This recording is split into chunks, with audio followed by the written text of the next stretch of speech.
എന്നിട്ട് നിങ്ങളെന്താ ചെയ്ത്? എന്ത് ചെയ്യേ? ഞാനപ്പാടെ ഇങ്ങോട്ടേക്ക് വന്നു. നമ്മളെ ഉദാഹരണ മാഷല്ലാവിരുന്ന്. അത് ശശിമാഷല്ലേ?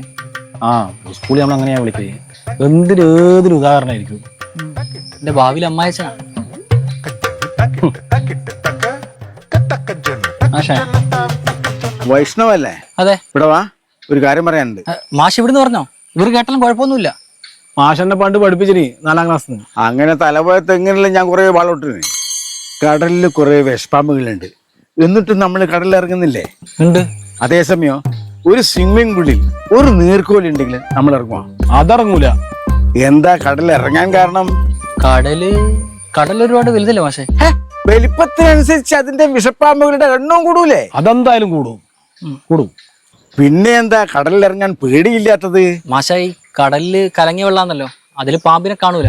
പക്ഷെ പൂളിലെ വെള്ളത്തിൽ ക്ലിയർ ആയിട്ട് കാണും. അപ്പൊ കാണാണ്ടിരുന്നാ പേടിയില്ല അല്ലേ? ഇല്ല. അപ്പൊ ഇനി മുതല് നീ എന്റെ മകളെ കാണാൻ പാടില്ല. കാണാതിരുന്നാൽ എന്റെ പേടി കുറയും.